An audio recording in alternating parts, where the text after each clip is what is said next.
Sun Tzu, the Chinese general, military strategist, writer, and philosopher, is famously quoted as having said, "If you know the enemy and know yourself, you need not fear the result of 100 battles. If you know yourself but not the enemy, for every victory gained, you will also suffer a defeat. If you know neither the enemy nor yourself, you will succumb in every battle." There are many ways to learn about one's enemy. This week on the Fighter Pilot Podcast, we discuss the most thorough method with our guest, former United States Air Force Captain Brian McCoy.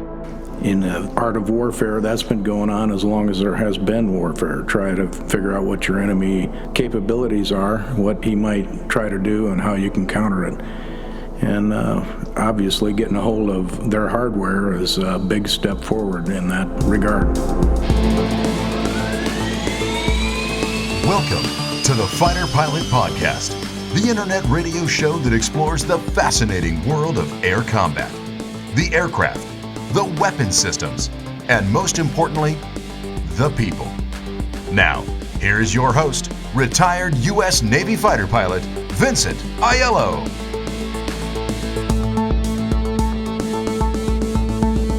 Hello and welcome to episode 73. I am your host, Jello, and good news, Boat is back to help us out as co-host this week. What's up, Boat? Hey, how's it going, Jello? It's good to be back. Great. What's new in your world? Last time we talked to you, were thinking about moving soon.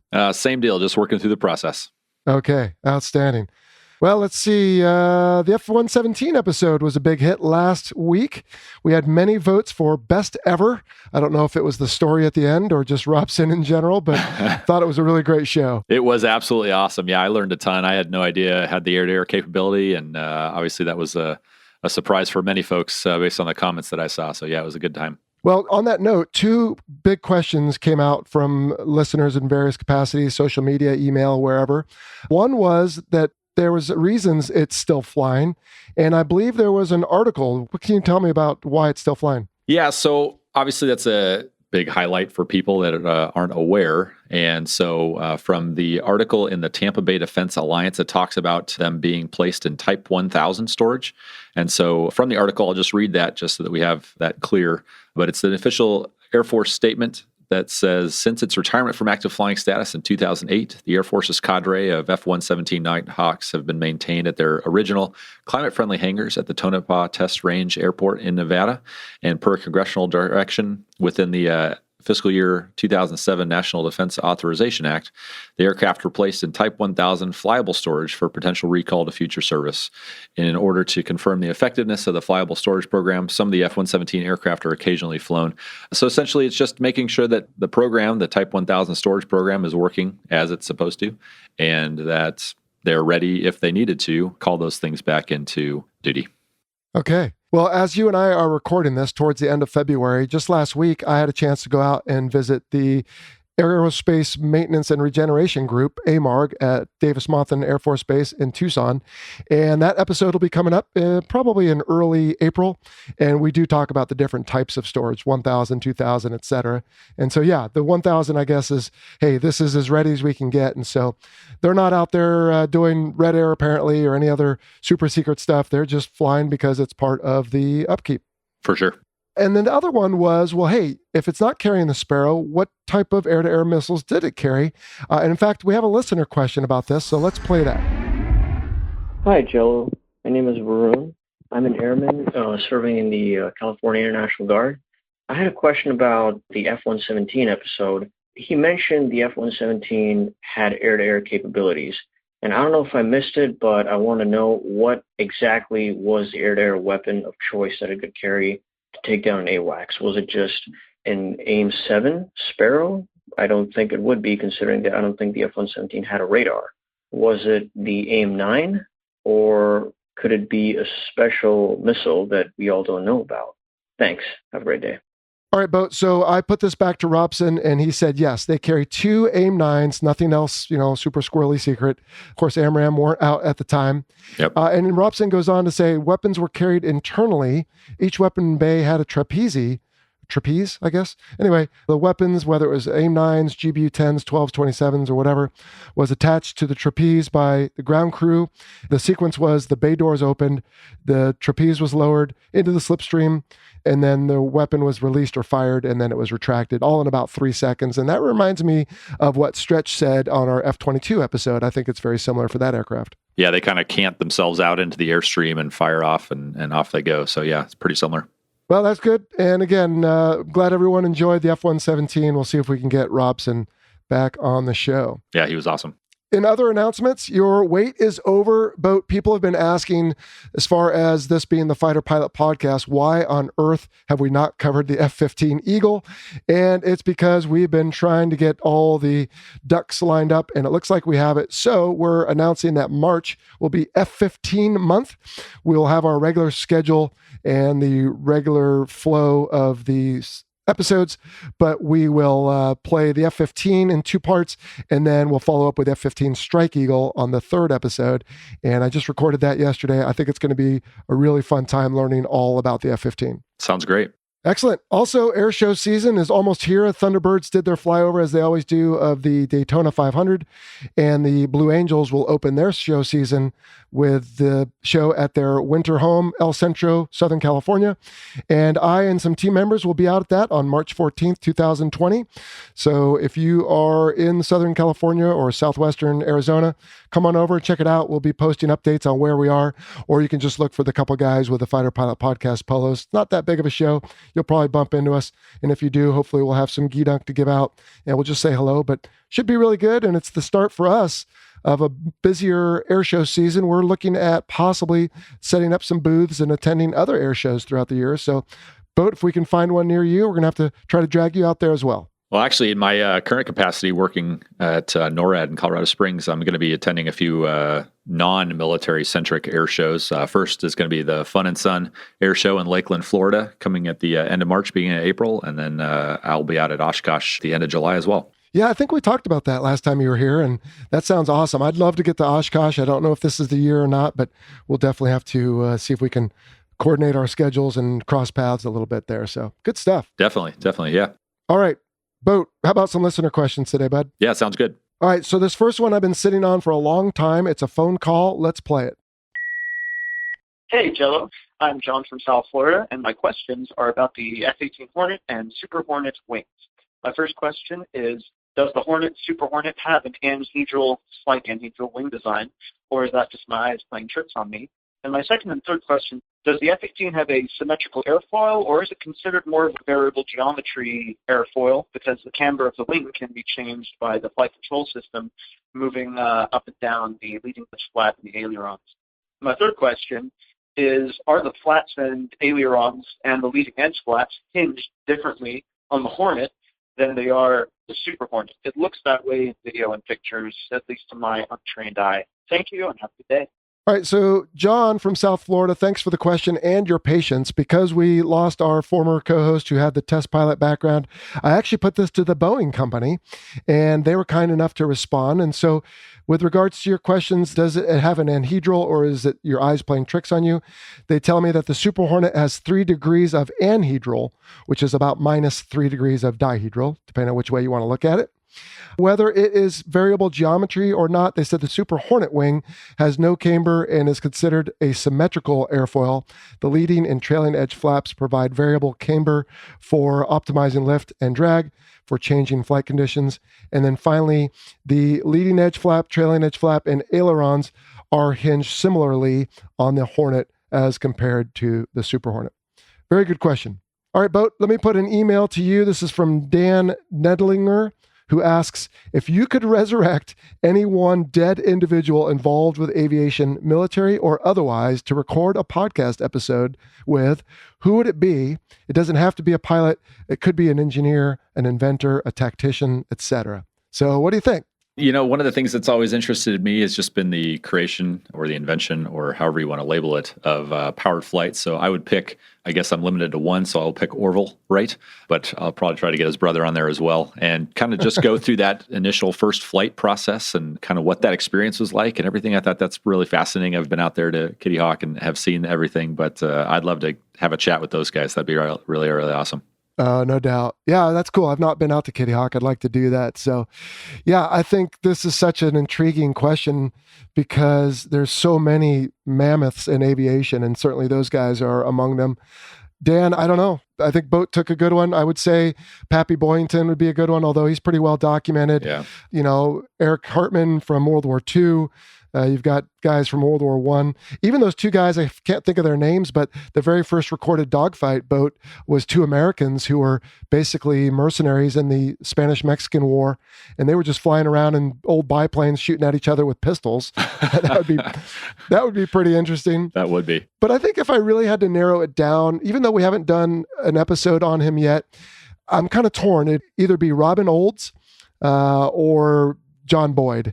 And both of those guys, big Air Force names, very instrumental in the Vietnam era with both tactics and design. And I think either one of them would be amazing to get on the show. Yeah, the Boyd book is one of my favorites for sure. Yeah, I'd need to read it again. It's been several years. And Christina Olds, Robin's daughter, is out making the rounds, carrying on his legacy. And I think at some point we need to get her on the show. So we'll see if we can do that. Absolutely. All right, next, let's take another phone call. Hi, hello, this is Elliot from Israel. Which Air Force is the best Air Force, not by volume-wise, but if you were to take their top 100 pilots and planes, put them up to any other Air Force's top 100 pilots and planes, which Air Force would be the best in that? Thank you very much. Very appreciated. Bye-bye. All right, Boat, we're getting some deep questions today. Which Air Force would be the best if you took the top 100 pilots and planes, sort of like an all-star game? I have to guess what you're going to say here, Boat. I guess I'm kind of biased, but, I think this is obviously a very artificial situation and scenario, and I guess you take the best 100 pilots and planes over the course of time, and I'm going to say that the United States has the best, but obviously Israel's pretty well known for its Air Force and its pilots. Any one pilot could beat any other pilot on any good day, so who knows? But I'm going to say overarching of the United States Air Force is going to be my top pick for you. What about you, Jello? Well, of course, I've got to be true to my alma mater as well. So I guess it depends on what you want the Air Force to do. But of course, the Navy and the Marine Corps are pretty capable as well.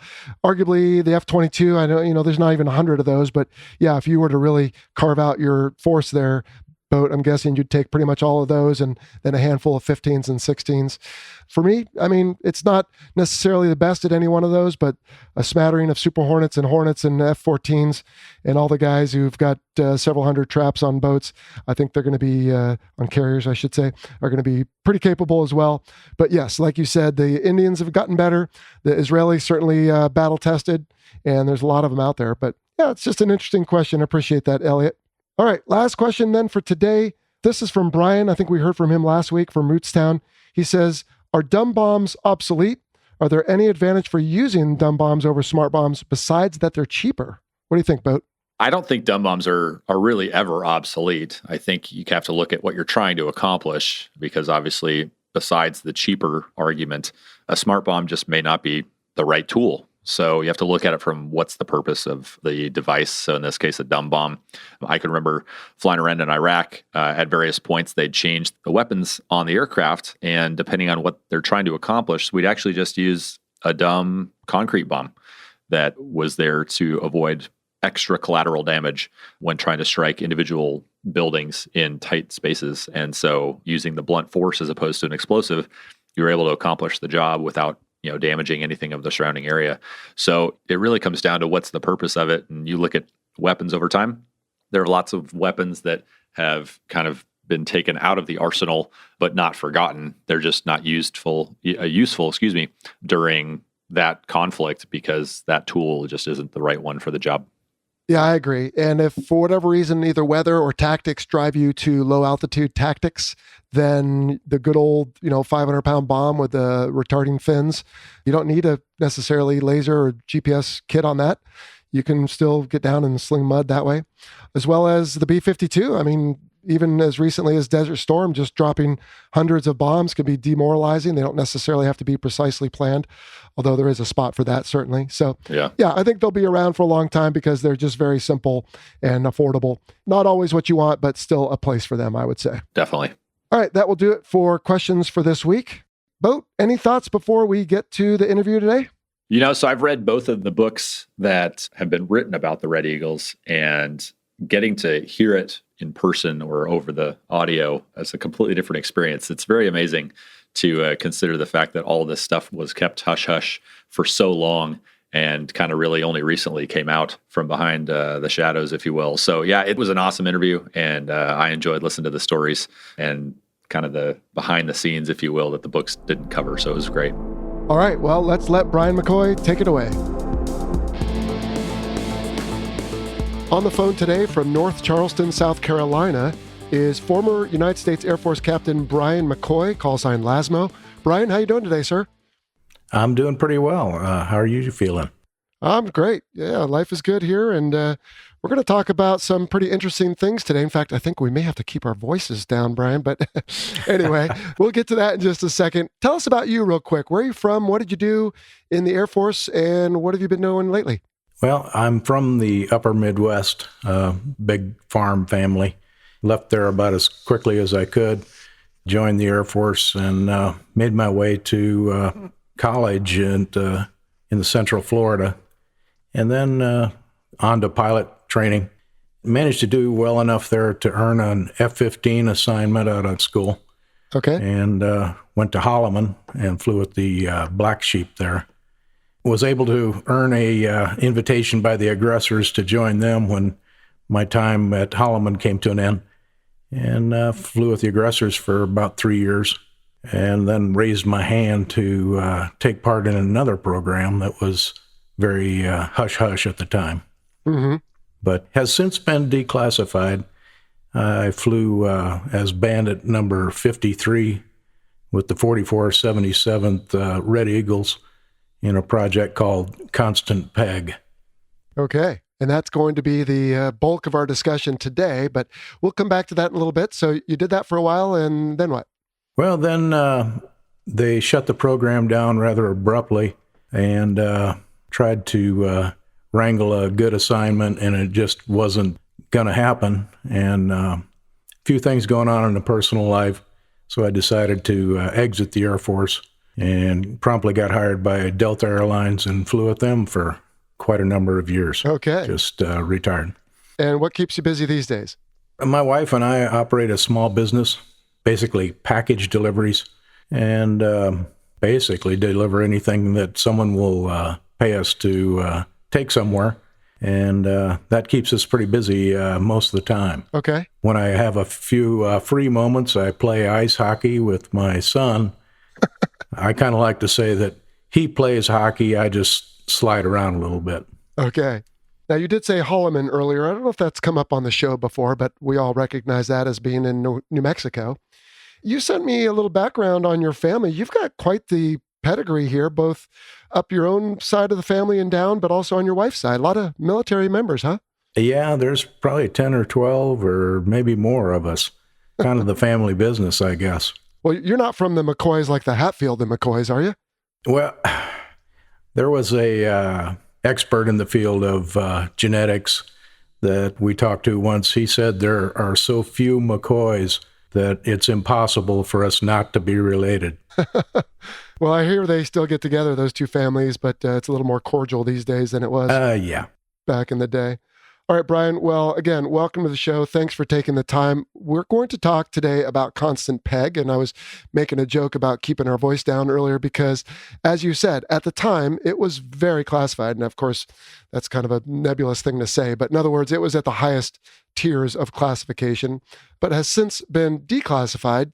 And of course, a lot of people who listen to this are going to draw conclusions about, okay, well, they stopped this back in the 80s, but what's going on today? And I think for the record, you and I are going to mostly just talk about Constant Peg. Is that correct?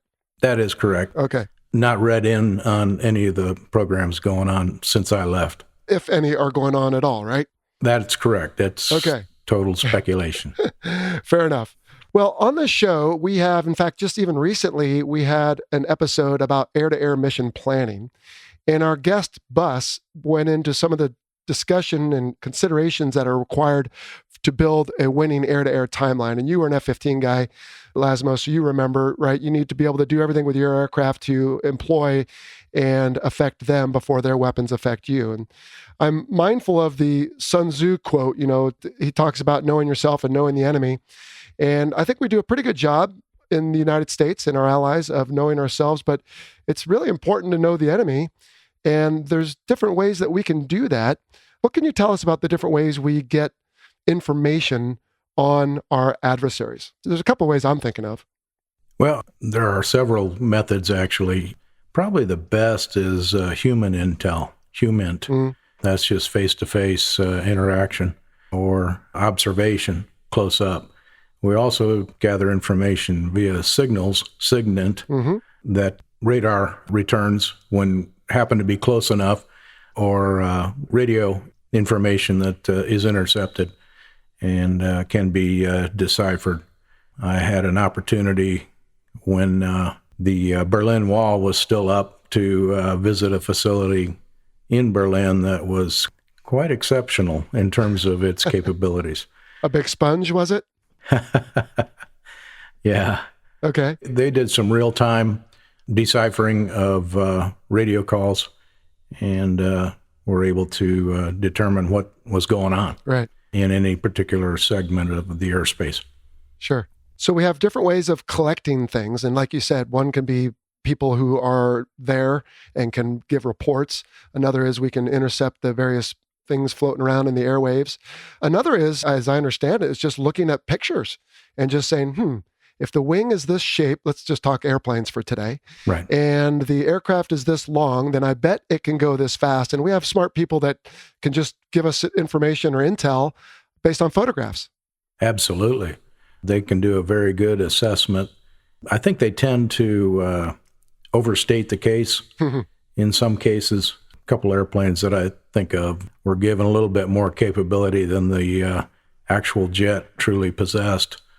But they do a pretty good job overall of assessing capabilities just off a grainy photograph. And sometimes that's all you have. Yeah.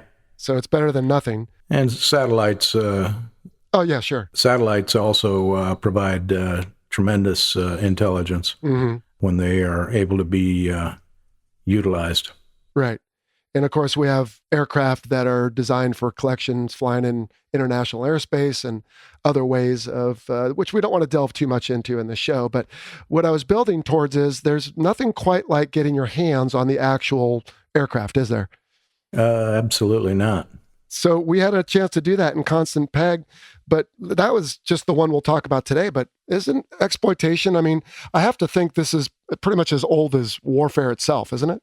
Absolutely. You mentioned the know your enemy, and in the art of warfare, that's been going on as long as there has been warfare. Try to figure out what your enemy capabilities are, what he might try to do, and how you can counter it. Right. And obviously getting a hold of their hardware is a big step forward in that regard.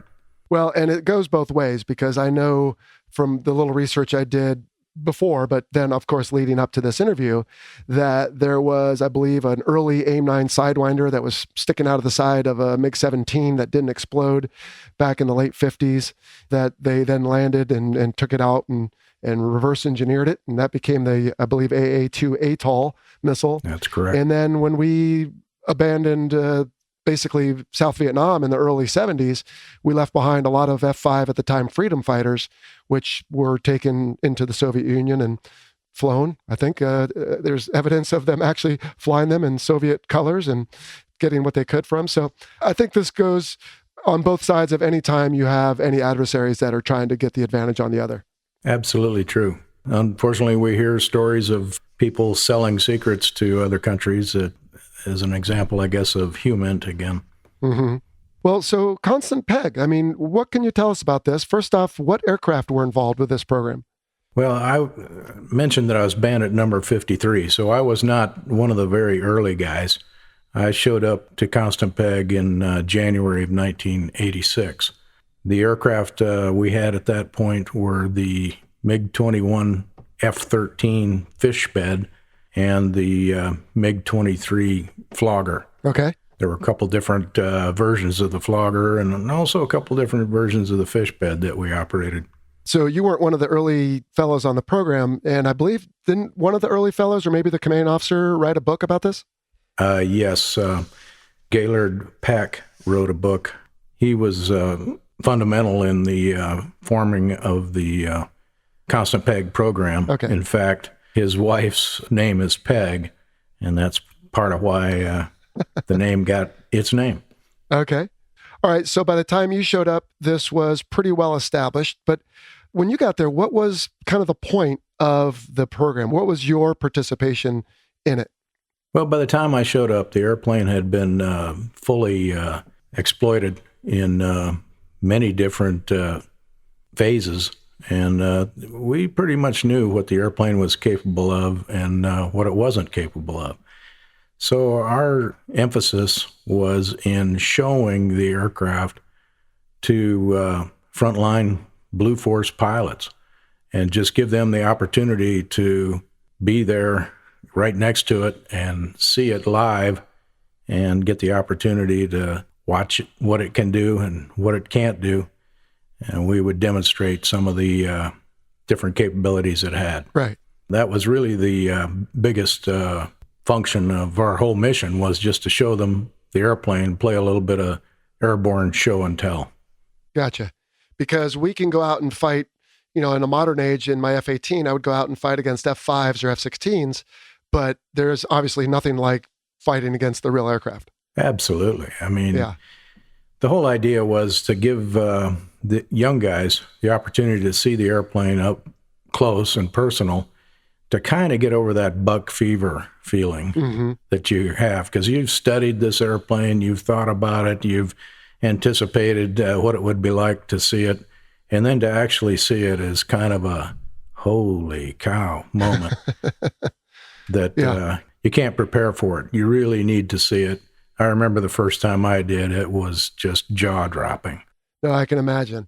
And so the idea is it's as close to, the Super Bowl was just played not too long ago, and, folks will hear this a little later, but the point is there's nothing like the real game, but in practice, they try everything they can to get ready for it. They even pipe in crowd noise, they'll have the lights a certain way. And so the idea is sweat and training so you don't bleed in combat. And if you see the real thing, it just makes it that much easier. Well, I think the basic mindset of everybody up there was to fly the aircraft to the extent of its capabilities, to the best of our ability, to make sure that if this pilot you're working with ever sees this thing in combat, that beating the guy they meet is going to be easy compared to the guys back at constant peg. Aha, very good. All right, so let's take a step back, even though you weren't there at the beginning. Do you happen to know how these assets were acquired in the first place? Or is that still protected? No, I don't believe it is protected. It's in a couple of different books. Okay. They were acquired from different sources. Our friends in the Middle East provided some aircraft that were basically given to them by defectors. Okay. They in turn let us have them. Some of the other airplanes came from former Soviet client states, particularly in the South Pacific, where they were beginning to turn to Western sources of hardware. Mm-hmm. And we had some maintenance guys that looked down over a ravine and saw just a junkyard of MiG-21s laying there, and they said, what are you planning to do with these? So they made some kind of trade and brought, a dozen or so old fish beds, and from that scrap heap, they were able to put about 3 together that could fly. Wow. And I think that's, each situation is obviously unique, but that's, I think, indicative of how these things happen. Because I remember when United States Allied Forces entered into Iraq in early 2003, I remember seeing pictures of them uncovering buried MiG-25s. Like you said, there are defections. And then I forget when it was, probably around when the Iron Curtain fell, the United States bought something like 21 Moldovan MiG-29s, right, simply because they didn't want them to get sold to someone else and then be flown against us. And of course, who knows what happened to all those aircraft? One can only speculate. But the point being is you figure out a way to get your hands on a couple of these. because the value is just so great. But you can't just have one. You've got to have a couple, and you have to have a bunch of spare parts because we don't have the supply system to fly these like we do in F-15. Correct. Okay. That was some of the more carefully protected information regarding the program, is where the parts were coming from. Sure. And I assume you guys maybe not. I don't know. I mean, did you burn through parts pretty quickly, or was it, how would you compare it? We're getting ahead a little here, but how would you compare it to the F-15 in as far as going through parts and different components? Well, it depends on the airplane you're speaking of. The MiG-21 was relatively simple and was not difficult to maintain. It was pretty rugged. It was designed in the first place to take off from unprepared fields, climb quickly to altitude, accelerate to high speed, run down B-52s. Mm-hmm. It was very rugged and really didn't need a lot of maintenance other than the standard things that you got to do for an airplane. Sure. The MiG-23 was an entirely different ball of wax. It had quite a bit of maintenance issues. The tolerances within the engines were very close. They used to tell us this is like the highest development of the turbojet engine, and the tolerances were very close. Wow. If the aircraft was subjected to any yaw moment, then most likely the engine blades would contact the engine casing, and an overhaul would be required. And that's a single engine fighter, by the way. Yeah. I mean, I don't have to tell you, but I mean, just for the point of view of, okay, sure. So you need to be careful with these. Plus, we don't have that many. Right. Okay. It's worth mentioning, I think, that you said you were in the program in the mid-'80s. So, you know, the MiG-29 was just coming out. The Su-27 was on the horizon. But this was the MiG-21. Correct. One of, if not the most proliferated fighter in history, flown by almost all of our adversaries and widely proliferated. Something like over 11,000 of these made? Those are the ones that we know about. Somewhere over 11,000 either built in the Soviet Union, or there were some licensed built in China. Sure. And some not licensed built there. Uh-huh. India, I think, also put a bunch together for their program. So, yeah, it's a very prolific aircraft. Mm-hmm. And needs to be considered in any, even today, they're still Mach 2 capable fighter. Well, and they're upgrading avionics. So you've got a proven platform with a nice suite for the pilot, and yeah, still capable. Very much so. It had some very interesting little capabilities that people don't recognize when they look at the airplane. Okay. Well, we'll get into that in just a bit. First, how were you selected, and how were pilots in general selected for the program back then? Well, the first phase of being selected was obviously to volunteer. You also had to have at least 1,000 hours of fighter time under your belt. And I remember when I had my interview, my entry interview with the operations officer, he turned to me and said, you know, this 1,000-hour requirement it's a hard requirement. And as of this morning, you had 1,013. So they were tracking it pretty close. But there were only 3 tracks of fighter pilots that need apply. You had to be either a former Top Gun instructor, a fighter weapons school graduate, or a former aggressor. So basically the Top Gun and also the Air Force equivalent, you had to be an instructor from there or a graduate of the fighter weapons, and then aggressor. So the idea of aggressors these are guys who already have some experience flying Western jets, but in a threat role. Yes, absolutely. Okay. Well, we spent a lot of time in the aggressor course trying to think, act, and fly like the threat, right? Whether it be Soviet or Middle East or whoever. Now, did they also, if you remember, make a big deal out of depending on where your family was from or any relatives? So, for example, my mother, who immigrated to this country from Denmark in the 60s, sailed right by the Statue of Liberty, the whole experience. She did not become a citizen until right at the end of my career. And, you know, we still joke about it, but every time I was up for a renewal of my security clearance, there was always tell me about this Danish person. Like, well, it's my mother. And, Right. but all are her relatives, and which were my relatives. And so, Denmark, obviously no threat, but did they look at that? Do you recall? Was it an issue if you were married to someone from another country or anything like that? I'm sure it would have been. It was necessary for a pretty high security clearance to participate in the program. Right. When I was selected, I didn't actually have the high enough security clearance, so they had to run through the process of making that happen. In doing that background check, they're going to uncover things like that they'll Oh, yeah. perhaps focus in on and ask a few more questions. Right. And then they'll maybe even call up references of yours and have meetings. I've, Lord knows, had plenty of interviews for other people who have had their clearances upgraded or whatever. And, hey, how would you judge his character? Have you ever seen him do anything suspicious, et cetera? So, yeah, they really do put some miles on to get these clearances because this is important stuff. Yeah. So it's not just, throw your name in the hat. It's a bit of a process. No, and you actually went through a more protracted process than I actually covered.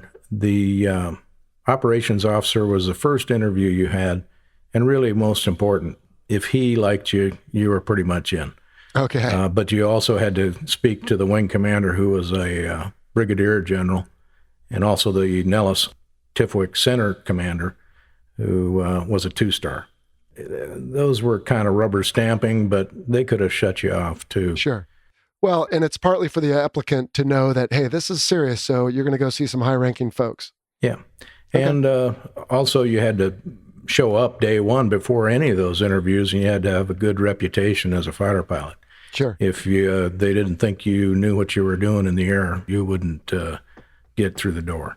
Well, and that's the point of having 1,000 hours, right? It's kind of a one-size-fits-all requirement that most guys by then should be proficient. Some get it earlier, some get it later, standard bell curve type thing. But with 1,000 hours, the idea is you're not new anymore. You've seen at least a deployment, maybe 2. You've probably had an emergency or 2, so you're not a spring chicken, I guess. That's right. And it took a fair amount of maturing to be able to do what we did. Sure. And maintain the right attitude about it. And I guess we'll get into that a little bit later. Yeah. So, for example, when you picked up F-15s out of flight school, which was an honor itself because so many guys end up as FAPEs, as we've talked about on the show, first assignment instructor pilot. But there was, I think you said 2 F-15 slots. You grabbed one of them. So when that happens, you go to a designated squadron and you learn all about the F-15. But when you're going off to do constant PEG, I have to think there's not quite the infrastructure that exists there because there's maybe not simulators and instructors and books, or if there are books, there's in maybe the wrong language. I mean, what was the training like? Yeah, that was an interesting phase. Okay. When I was initially selected, as I mentioned, I had to wait for a while to get my clearance upgraded. And until I did, I didn't go what we called north, which is uprange for the actual operating right. facility North was. From the reference point being Nellis in Nellis. Las Vegas. Okay. Yes. So I spent a couple weeks, at least, maybe a month, taking a classified document over to the classified petting zoo at Nellis Air Force Base, where they had a MiG-21 on display. And Okay. I'd just go up, sit in the cockpit, open the this book that had been written, I guess, by pilots that had tried to translate from Russian, I believe, to put it in English so we had something to go by, because otherwise it was just pointy talky. And you fell back to the old, if a switch is shiny, you might want to know what it does. Because it's been as used a opposed lot? to it being dull gray. Okay. So the petting zoo, just a name for basically what most folks would think of as an aviation museum where you can walk around and look at things, but Right. protected because there's a bit more information and maybe certain things you might not otherwise see in Dayton or some of the other famous museums, huh? Right. So once you were cleared to go, then what happened? Well, then kind of fell into the daily routine, which is we showed up at our building on Nellis, which was kind of away from all the other fancy fighter squadrons with their desert landscaping and earth tone paint jobs. Mm-hmm. We had a World War II barracks. I don't know if there's even a squadron sign out front. it just screamed, "Go away." There's nothing to see Unassuming, here. huh? But anyway, we'd pile in there about 5:30 in the morning every morning, scrounge around a little bit, get some coffee, and then we would head over to base ops and crawl into C-12 aircraft that would fly us up to the operating location. And it would take, most days, 2 C-12s to take us all up there.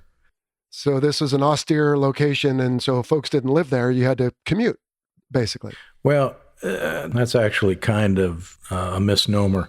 We commuted for a specific reason, and that was so that we could come back every evening and have a face-to-face debrief with the guys that we flew with. Oh, okay. Our maintainers did not commute every day. Gotcha. They had a pretty nice facility up range where they stayed through the week, and they'd come home on the weekends.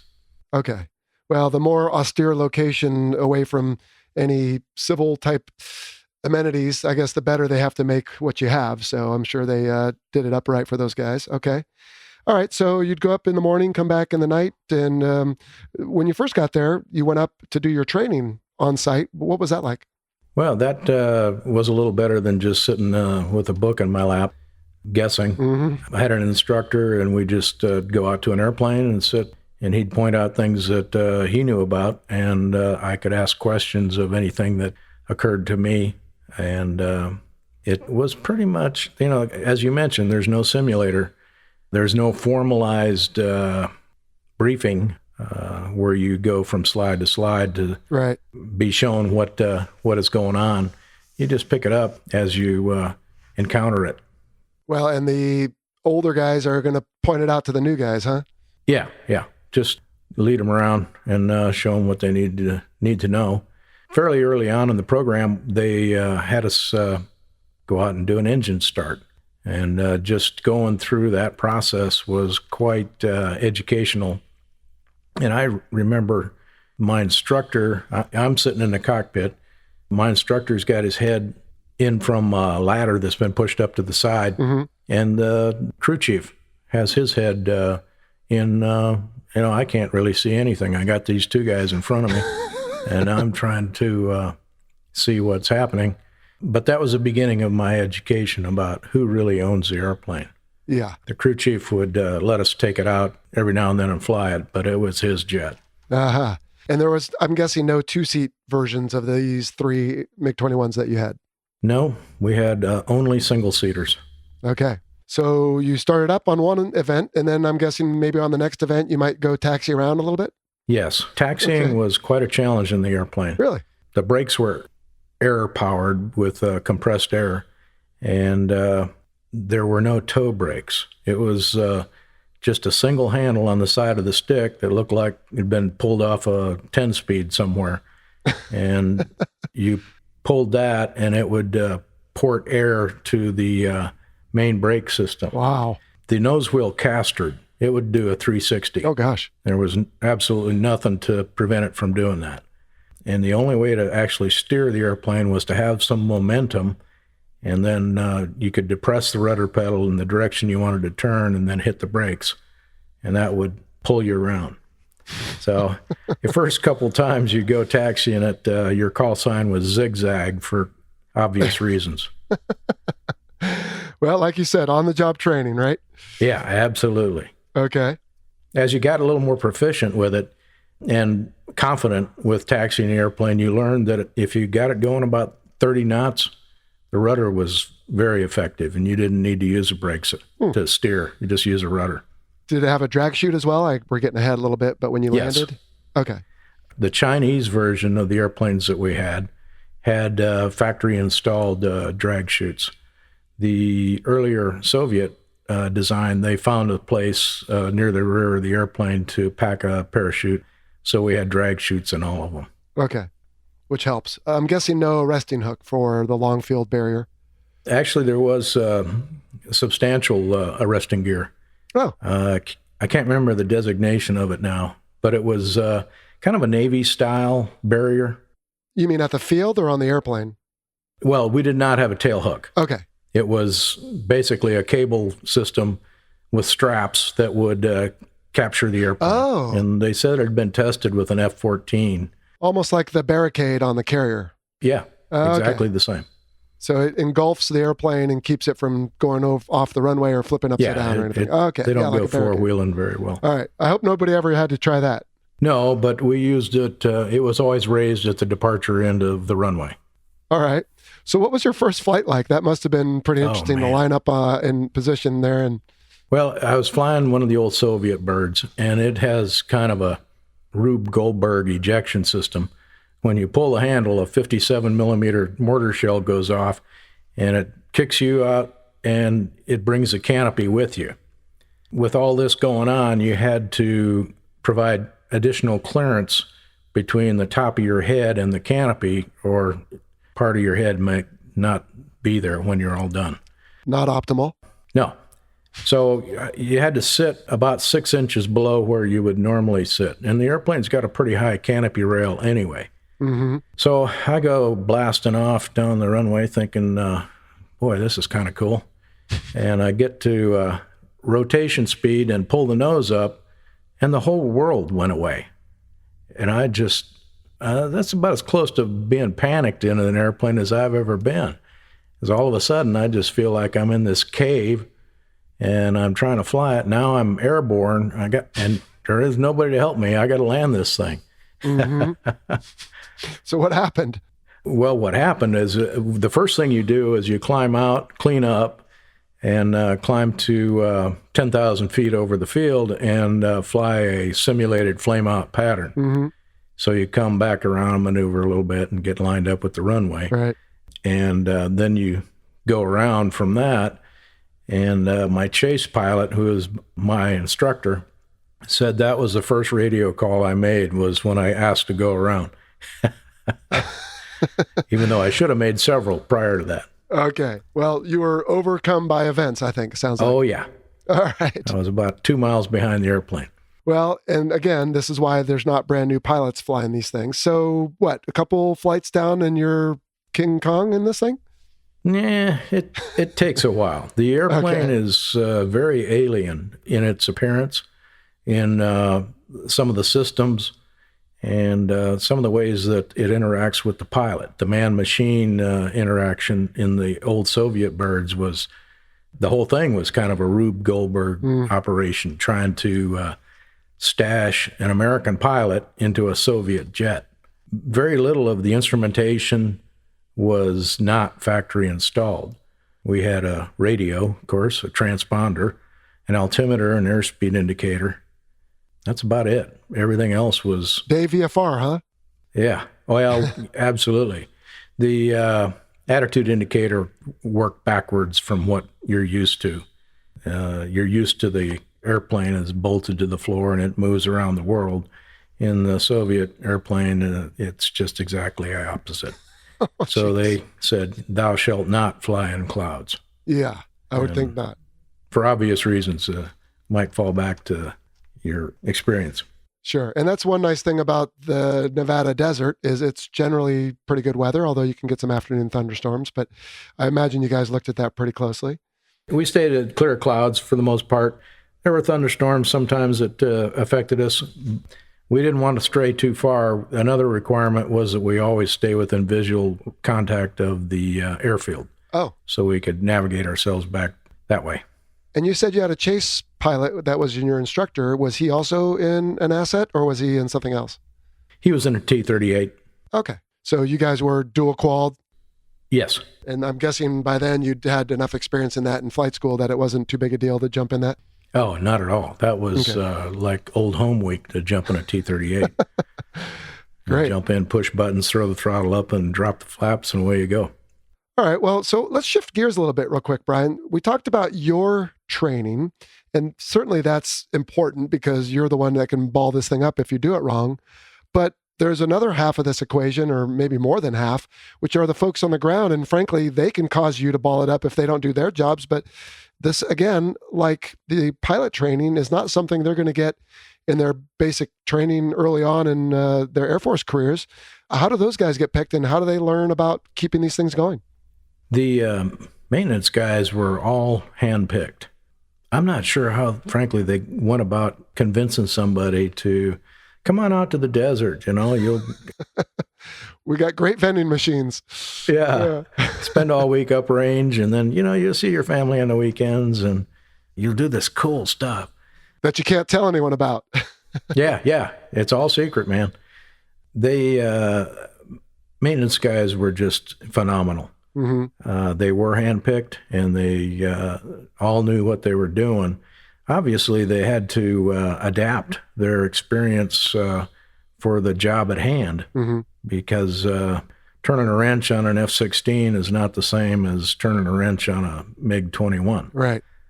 But airplanes are kind of airplanes at a certain level, and they all do pretty much the same things. They might go about it a little bit differently, but these guys were just top-notch. They could have built an airplane. Oh, I bet. Yeah. So again, just like for the pilots, they're taking seasoned guys who have seen a lot of repairs and maybe even crash damage or whatever, but they know their stuff. And to your point, a hydraulic system, while it might be slightly different, it's still based on, fluid dynamics. And so they probably can figure out, oh, okay, this must do that.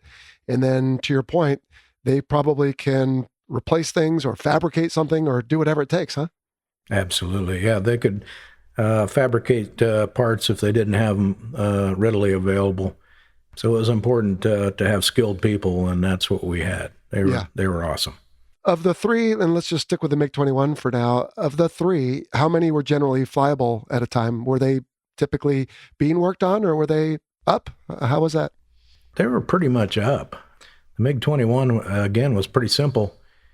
I don't remember the exact numbers, in the neighborhood of 14 airframes. Probably at any given time, we could have flown 10. And the others were maybe getting painted or having some major maintenance performed that took them out of the cycle for a while. Oh. But again, a very simple airplane, and they were pretty much up. I might have took out of context something you said earlier. So at some point you had over a dozen of these MiG-21s? Oh, yeah. Oh, wow. Okay. So you had a whole squadron's worth. Yeah, we had quite a few airplanes. They were all in pretty good commission rates. Okay. So we had a lot of jets to fly. Yeah, well, that's a good thing. And let's get into that, because you spoke earlier about, the show and tell, but what would be a typical mission? I imagine you're supporting Red Flag. Like you said, you stay close to home as far as seeing the base, but what was a typical mission like? We had several different mission types that we flew. The first one, the show and tell mission, was called the performance profile. That's where generally two adversaries, and we called the guys we were playing with, we called them the adversaries. Okay. They would come up and join up close and put them on each side of the airplane, and just I'd go through a discussion of here's what my flaps look like, here is speed brakes being deployed.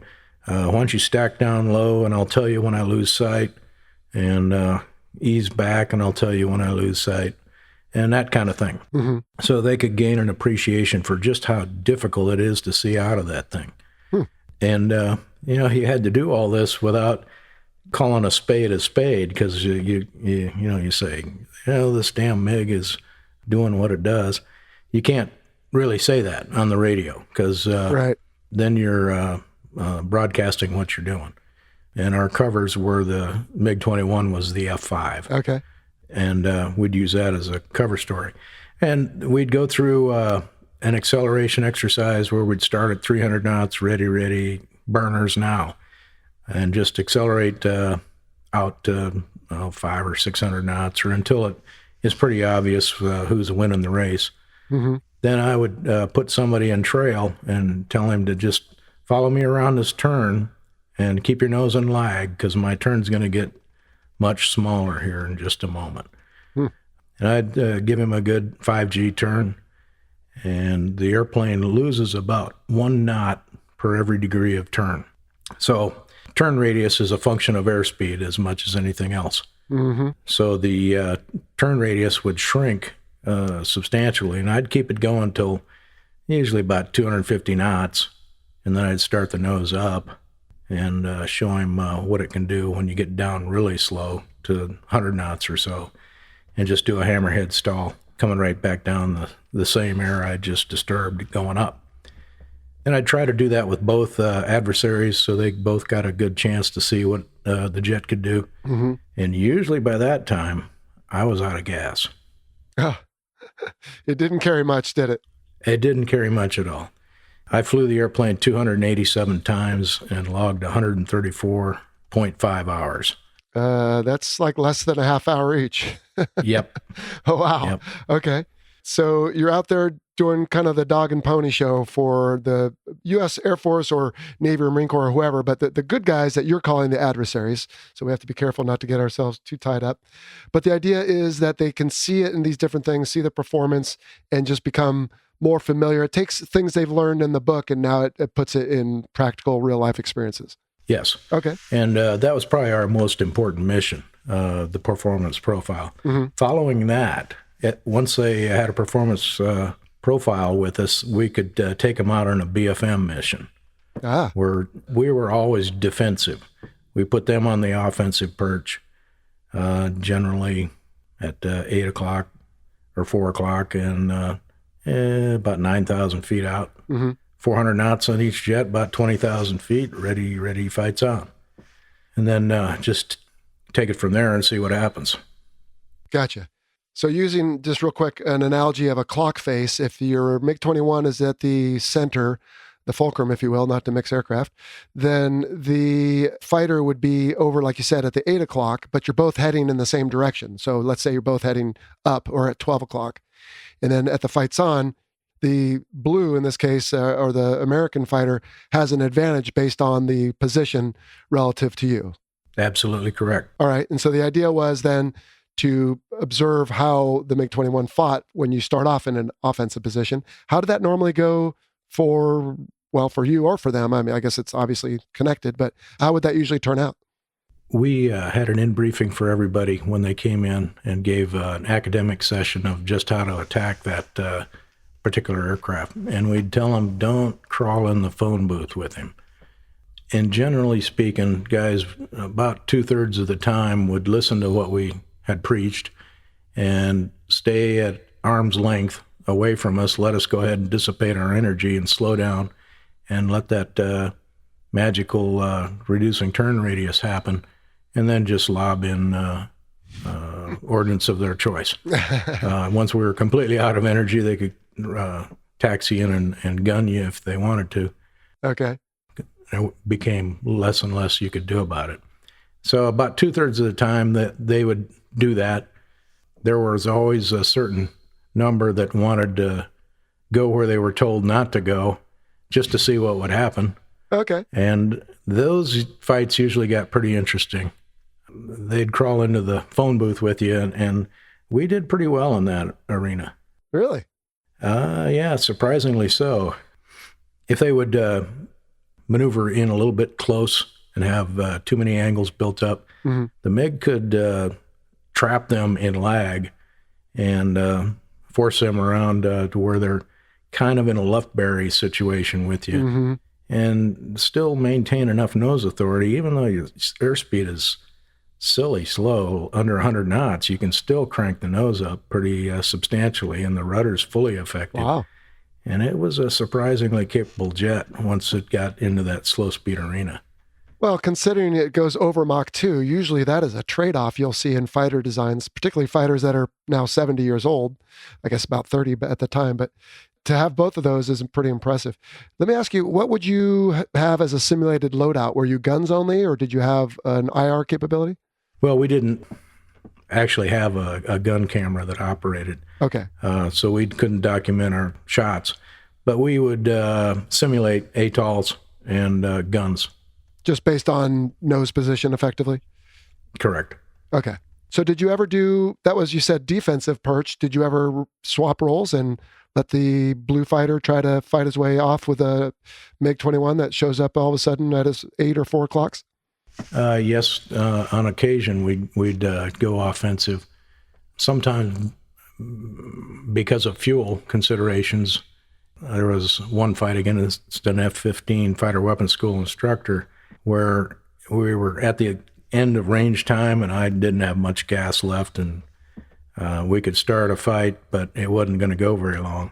And he was out front, so we just went from there. 3, 2, 1, fights on, huh? Yeah, it was about it. I think I had 300 knots, and he probably had a little more. We both learned something in that particular fight. He was probably in mill power, so he went into a slicing turn and gave me a considerable amount of vertical turning room when we were going to hit the merge. We were far enough apart that there was actually going to be a merge. And as he came about to pass my 3-9 line, I just rolled my jet inverted, threw the flaps out, and pulled the stick all the way back, knowing that I couldn't stall it and I wasn't going to go out of control. So I just asked it to do everything it could. He had given me about 1,000 feet of vertical turning room, and I did a split S in about 1,200 feet. Oh my gosh. Wow. It just shocked the hell out of both of us. But it was a function of the airspeed I was at and kind of a low power setting. I was at mill also. I have to think, Brian, you learned something on every flight in that airplane. I mean, is that certainly pilots are famous for saying, you're never so experienced that you've learned it all, but especially in short flights, limited time, I have to think almost every flight was eye-opener in some regard. Oh, yeah. There was no downtime. You'd take off and climb right into the airspace, which was right overhead the airfield, basically, or within just a very few miles. So there wasn't any time to sit and reflect and stare out the window and think about, cutting the grass or whatever. You were busy getting ready to fight or fighting or getting back home again. Sure. So we were talking about the different kinds of missions, and so you had the performance profile, you would occasionally do BFM. I have to think once in a while they would just use you guys as part of the red package for, red flag or something. Yes, we also did some DACT packages. Okay, dissimilar air combat? We'd try to mix it up with a MiG-21 and a MiG-23 on a 2v2 mission against our adversaries, and try to show them capabilities of the two different airplanes. Those never worked. We always got spanked. It was just carnage. Yeah. So again, I'll try to do this without getting tongue-tied. It's good if you lose, right? Yes. Okay. So that means our tactics are working, our aircraft are superior, our pilots they know what they're doing. So, okay. For you though, I mean, once in a while you don't always like losing, but I suppose if you can program yourself to say, okay, that's good for them, and maybe just find satisfaction somehow else. Absolutely. There was one mission that just frankly broke my heart. I was fighting an F4D hard wing. And the pilot of this airplane was a very high time pilot. He had like 2,500 hours of Phantom time. Wow. So I thought I was going to get the best fight a Phantom can give. And I go into my brake turn, and he throws a nose out across the circle, already indicating he's going for a snapshot separation. So I defeated his snapshot and went into an early reversal because he was just telegraphing everything. And by the time the reversal was done, he hadn't separated out of gun range. I was accelerating right with him straight down, and he was 1,000 feet in front of me. And as I said, it just broke my heart that this was a reenactment of things that could have gone in Vietnam just a dozen years before.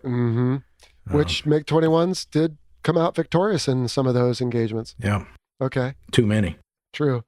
Well, it's worth pointing out real quick for the listener that we intend at some point to have an episode about the MiG-21. So I'm not going to pester you too much, Brian, with talk about the actual mechanics of flying the thing and a lot of the other specifics on it. We'll stick with exploitation and the different things you did as part of that program. But also that we haven't really had yet in this audio-only format BFM discussion. So some of these concepts may be foreign. We're still trying to figure out the best way to serve our listeners and viewers. We'll have to turn them into with something in the future, but for right now, we still don't have that. So Okay, so you did DACT, and then I'm guessing you did some red flag, and then some cats and dogs. Did you guys ever go on the road? I'm guessing you never went down to Key West or Holloman or anything, huh? No, we didn't take the airplanes anywhere. No. Too many questions. Yeah, I wondered. Yeah. We did do red flags. Okay. In fact, our final constant peg mission was a red flag sortie, where we launched basically everything we could. Oh, cool. And everybody flew, and the boss said, everybody's going to have the same takeoff time, everybody's going to have the same landing time, regardless of when you actually land. So he was looking out for us, making sure somebody wasn't going to try to hang it out there just to be the last MiG airborne. But we did quite a few red flags. It was more just kind of showing the aircraft. It wasn't really our environment. We had good GCI, but we were strictly visual. Pickup, we had no radar that was at all useful. Okay. But for the folks who participated, obviously they have to be briefed in, but then they get a chance to, again, wow, there's a real buck, and then you missed your shot, even though you've been hanging out all day waiting. But so, okay, cool. All right. So let's see. We've talked vaguely about location, and unless you think there's anything more we need to talk about there, I think we can leave that. I'm still not sure what we can and can't talk about in that regard. Well, it's not classified at this point at Tonopah Test Range Airfield. Okay. The extreme northwest corner of the Nellis Range Complex. Okay. So about halfway between Las Vegas and probably Fallon or Reno? Yeah. Okay. Near the city of Tonopah. Right. Which I have to think those folks who live there were probably accustomed to all kinds of crazy things coming and going. Yeah, I would think so. Yeah. You touched earlier on it, Brian, because at the very beginning, we talked about HUMINT and SIGINT and everything else. So when you guys were flying, right, were you using just regular good old VHF or UHF? So how do we know that, that folks that lived in Tonopah weren't, had their, receivers up, or campers were out there listening to different things? I mean, do we ever have any evidence that the same thing that we do to others is being done to us? That was something that we spent quite a bit of time and effort guarding against. Okay. Every morning at a stand-up briefing, they would tell us what time foreign satellites would be overflying our location. Really? And the requirement was that the airplanes are either in the barn or airborne during those overflights. Wow. And sometimes it required you get a little creative to keep the airplane flying long enough to have the cover be over. There was also capability with the emergency vehicles to throw an actual tent over the airplane if somebody was disabled. I remember one time I had a nose tire blow. It was a cover was coming, so they came out and threw the tent over the top. Tonopah was an interesting place. They could put more emergency vehicles on the runway than any other base I ever went to. It was nothing to have 25 emergency vehicles, wow. When you declared a blown tire. And all those guys have to be briefed too, by the way, right? Oh, yeah. Everybody's in. Crazy. Okay. And they had to know a lot of the capabilities of the airplane and what to watch out for, what was dangerous on it, and what it would do on a normal basis. So there was an awful lot of care that had to be given to who was involved in the program. Right. It got to be a much wider circle than you would normally expect. Oh, I bet. It goes quickly. Well, on that note, I have to think, sometimes, let's face it, I certainly did. I don't know if you ever did in the fleet, but, you go out and you're doing some BFM in an F-18 or an F-15, and, once in a while you make a mistake, and let's say you overstress the airplane. Was there any sense of humor? I mean, obviously that's not funny because work has to be done, but was it, look, if you break this thing, expect to come talk to the man, or how forgiving was it? And how often, if at all, did people perform buffoonerous acts in these aircraft? Well, Tonopah was a place where the buffoon act was normal. I never over-G'd the MiG. I think maybe that was a function of the way I fought it. I would tend to get very slow very quickly. Okay. You can't over-G an airplane at 70 knots. True. So I don't recall us having many over-G problems, particularly with the MiG-21. The 23 was very with those wing pivot boxes. Yeah, because it's a swing wing. Yeah, they had some G limits on that thing that Okay. were real, and they had to be careful. Yeah, no, I imagine. All right, so obviously you guys try to protect your toys the best you can. Did anyone ever have to try the ejection seat? Yes, while I was there. I was a life support officer, so the egress systems were my baby. Okay. We had a MiG-21 that had a single point electrical failure that failed all the boost pumps on the airplane. Oh, gosh.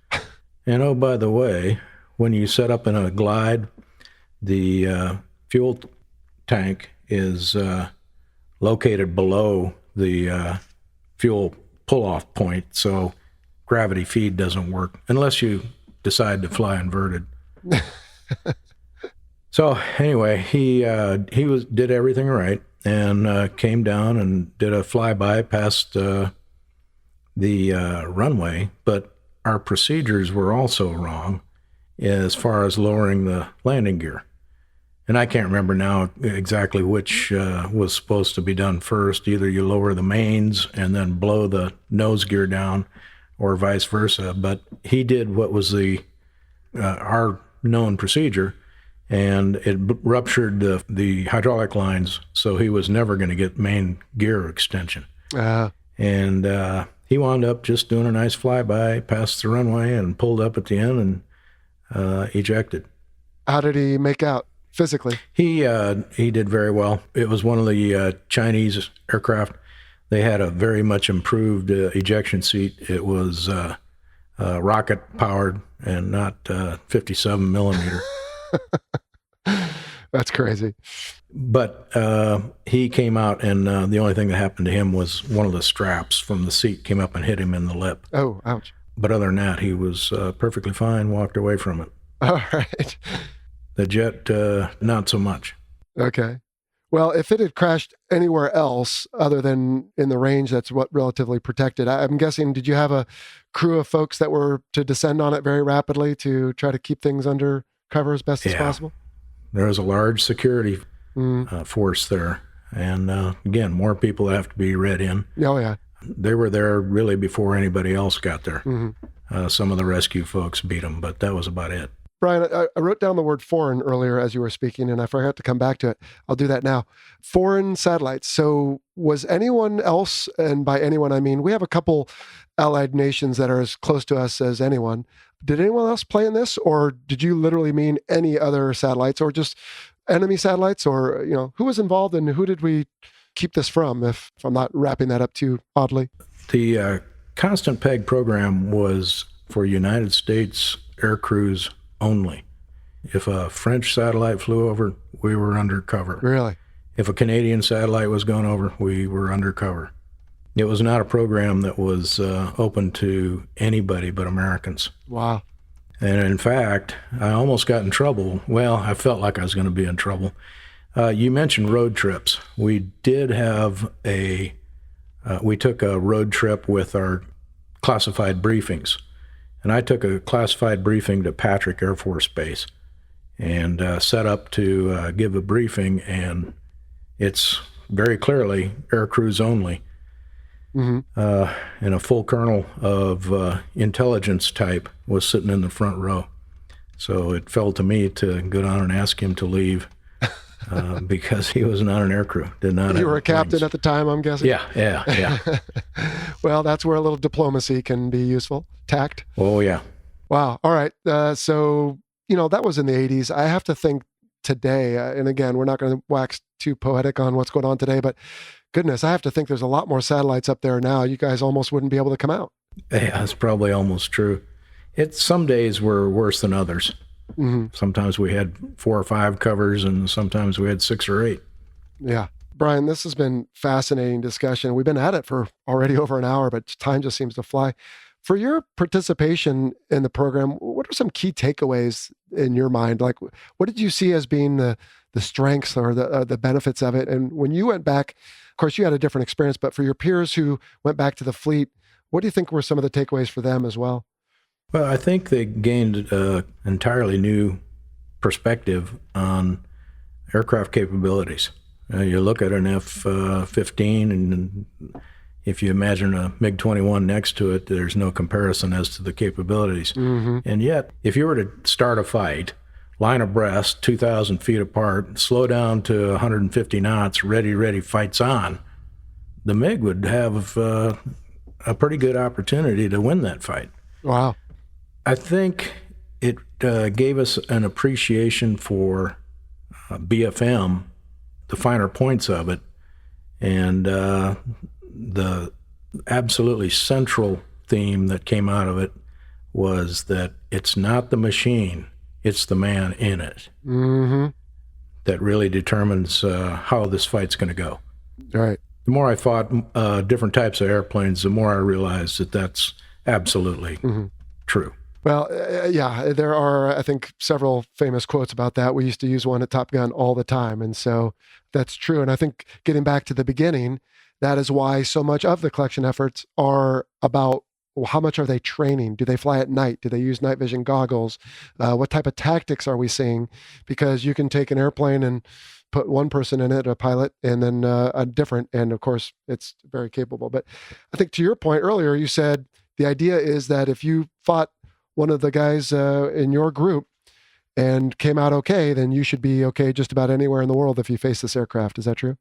Oh, absolutely. I kind of had to pinch myself every day there. I wasn't sure how I got there, to be perfectly honest. I was walking around with some real titans of air combat capability. These guys were just top notch. I mean, if you made a list of the top 100 fighter pilots in the world, they were all there. I wasn't sure sometimes what I was doing there. Oh, cool. Well, Brian, this has been a phenomenal discussion. I want to thank you. If you're willing, as soon as we say goodbye here in a bit, we'll have you stick around for a quick lightning round with some extra questions. Okay. And then we'll post that for our exclusive audience on Patreon. And they already knew you were coming, so they had a few questions. Before we let you go, we always have a couple final questions. What's the future hold? Same? Same for the most part. Keep running the small business, keep playing hockey as long as my legs will carry me around, and working a little bit on a manuscript for Bandit 53. Oh, you said that was your call sign earlier, so what does that mean? What's the manuscript going to be about? About my experience in the project Constant Peg. Oh, perfect. All right. Well, let us know as that continues to percolate through the process, and we'll be happy to promote it here on the show. And then also, before we let you go, you said that you go by the call sign, or did by the call sign Lazmo. Tell us how you got that. That's a good story. All right. I found out as soon as I left pilot training and went to lead-in fighter training, it was called at the time LIFT, that I wasn't all that good at basic BFM, at what's called classic BFM. All right. Doing high yo-yos and low yo-yos, okay, I understand the reasoning, but I just couldn't get the visualization. And I'd do them too late, too big, too small. They were never right. I did them well enough to get through the lift program and then later at F-15 school. When I got to the black sheep and flying F-15s real world, I discovered there's another way to fight, and it's using lead, lag, and pure pursuit and getting slow. I was a groveler. That's hard to say, groveler. So very soon, nobody would fight me slow speed because they didn't like how that worked out. It was okay while I was flying the Eagle because it's an incredible airplane. But when I went through aggressor school, I was faced with an airplane that flies more like the T-38. And classic BFM was the order of the day. And it just wasn't working for me. I busted ride after ride. I was trying to use everybody's suggestions, and that just made me mechanical. And I got all the way to an elimination ride. I was to fly with the squadron commander the next day, and he called me into his office and said, "Brian, I just need you to sit down and relax and not get so worked up over this. I know you've been trying to use everybody's technique, but your own." He said, you got here with some skill, and use that tomorrow. Now, you do have to pass this ride or you're going to lose the program. But just go out tomorrow and kick my ass. So I actually took that to heart and got a good night's sleep for the first time in weeks and went out the next morning and had my way with him. All right. He might have gave me a break here or there. But it was a tough mission. On the way back during the RTB, he called ahead to the squadron, and half the squadron guys came out, and when I pulled into the chocks, they pulled me out of the airplane and down the ladder, and they were all yelling, "Hey, Lazarus, you're back from the dead." So Lazarus became my call sign, and then it got shortened to Laz, and All right. eventually became Lazmo. Lazmo. All right. That's me. You know, it's funny because as I've had this podcast going for years, and people think fighter pilots always have it together and they're good at everything. And certainly there are some who are, but there's a lot of them like you, it sounds like, and certainly like me, who struggle with certain things, whether it's BFM. Yeah. If you had been in the Navy, you might have instead struggled with landing on the carrier and different things. And I think it's a testament to your persistence and just your character that you said, you know what, I'm going to just keep going. I'll let them kick me out, but I'm not going to quit. And that's really what it comes down to. So your tenacity, I think, might have been the word I was looking for. So, all right. Well, Lazmo, thanks very much for coming on the show today. It's been really fun. Any parting shots before we go? No, I'm pretty good. It was an honor to have been in that program and seen some things in the black world that very few people get to see. It was quite an experience. Oh, no doubt. Awesome. All right. Well, thanks very much. All right. All right. Once again, thank you very much, Brian McCoy, for taking the time today to come on the show. Thought that was an awesome interview. And we have about another 20 minutes of content with Brian that is available to our listeners on Patreon. So if you want to head over to patreon.com, look for the Fighter Pilot Podcast, and you can gain access to that exclusive content as well as help support the show. So, Boat, any initial thoughts? I mean, it's just, wow, learned so much, and really ties in nicely with our F-117 episode. Everybody sharing the space up there in Tonopah, but thought that was a great interview. Oh, yeah, no, it was fantastic. One of the favorite buzzwords that I took away from it was big sponge. You kind of started that with that one early on the collection platforms, and then the know your enemy concept of exploitation or just general warfare is, I think, a huge part of that entire program. And then obviously as an aggressor was a big part of what we were trying to impart on the people that we were teaching was here's what they can do, here's what they try to do, and here's how your tactics are or are not effective against that based on their choices real time. So yeah, it was a great interview. I loved it. Well, speaking of that, because I believe you said you were an aggressor. So in the Navy and Marine Corps, for example, we have a squadron up in Fallon. We have another squadron in Key West. We have a Marine squadron down in Yuma. Yeah. So I kind of think of them as disparate, but the way he made it sound was like there was kind of one aggressor unit, maybe I guess there in Nellis. Was I just misinterpreting what he was saying, or how does that work for the Air Force? So at least now, and going back to that period of time during the Cold War, 80s, 70s, that era, it might have been a little bit different. But at least for right now, there are 2 aggressor squadrons in the Air Force that are aptly named as aggressor squadrons, meaning, they fly camouflaged painted aircraft, and their entire job and purpose is to be an adversary representative threat for blue forces, or the good guys, if you want to call them that. So there's one at Nellis, and I think they're actually going to be re-standing up the 65th Aggressor Squadron with F-35 aircraft, but currently they only have F-16 adversary aircraft. And then there's a squadron that I was in up at Eielson Air Force Base in Alaska, which has F-16 aircraft. Back in the 70s and 80s, they did have F-5 adversary aircraft that were stationed around kind of the world for easy access. So they didn't have to move airplanes from one place to another, and you could have people fly in and fight against them. But right now they just have the 2 squadrons that run the adversary program. And over top of the aggressor or adversary role is the tactics group down at Nellis. It's based in Nellis.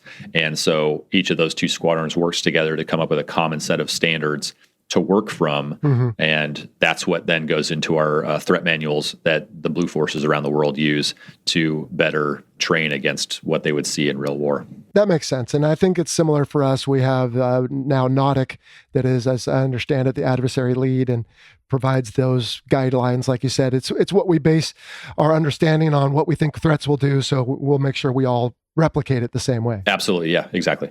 Okay, and what about that departure and barricade? I've never heard of anything like that. Is that common at Air Force airfields, Boat? Are those elsewhere, or was that just there at Tonopah, do you think? I think that's just kind of all over the place in terms of whether they do or don't have them. It depends on if they have the ability to have a cable strung. Obviously, the Air Force aircraft only have the tail hook for emergency use. So if they don't have one of those, then it's probably actually cheaper to have a barricade that they hit a button up in the tower when somebody says barrier, barrier, barrier, and this thing snaps up and catches airplane. So it's very rudimentary, but it's a lot cheaper than a whole cable system. Yeah. Well, and cheaper than losing an aircraft and a crew too. Definitely. Yeah. Definitely. Okay. Yeah. I'd never heard of that for whatever reason. And that's what's fun about hosting this podcast is I learn something every episode. So. Yeah, for sure. Okay. And then the book that Brian was talking about, and before the interview, Boat, you said you read it, is called America's Secret MiG Squadron, The Red Eagles of Project Constant Peg. And we will make that available on our shop page on our website, fighterpilotpodcast.com. Am I right? Is that one of the two that you said you read? Yeah, there's that one. And then there's the other one that's written by Steve Davies a little bit before that called Red Eagles, America's Secret MiGs. And as a quick book report comparison, essentially, one is more of a chronological layout, and another one is more of an interview person-by-person layout. So each of them has its own different flares, if you will, but they're both great, and they're both a wealth of information. Definitely go check them out. Okay. Well, in that case, we can add the other one as well for folks who are interested. It doesn't cost you anything extra to buy them on our shop page. It's just like getting them from Amazon, except we get a little affiliate revenue, which helps keep the show going, so we appreciate that.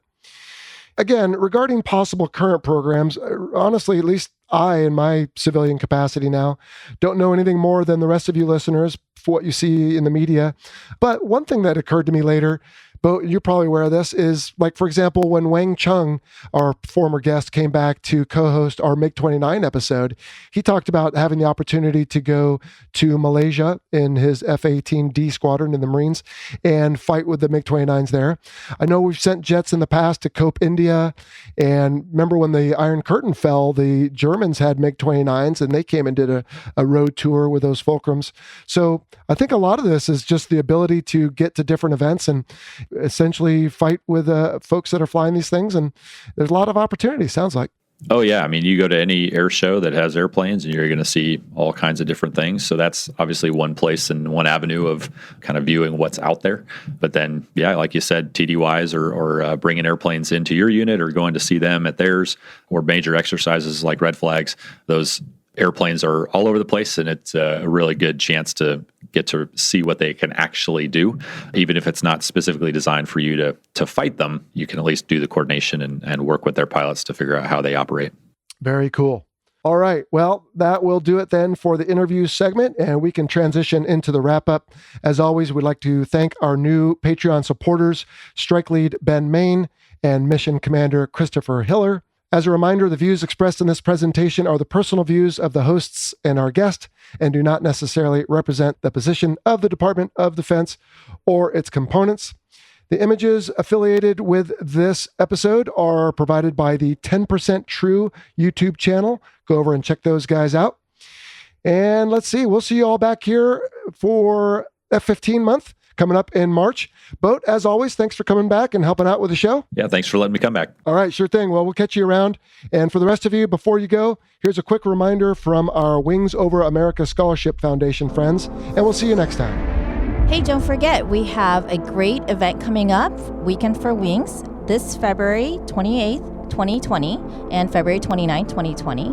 And it's a golf tournament and concert and auction. It's a great chance for us to fundraise for Navy aviation families for their scholarships. So please sign up at wfw2020.givesmart.com, or for more information, look on wingsoveramerica.us. You've been listening to the Fighter Pilot Podcast, brought to you by BVR Productions.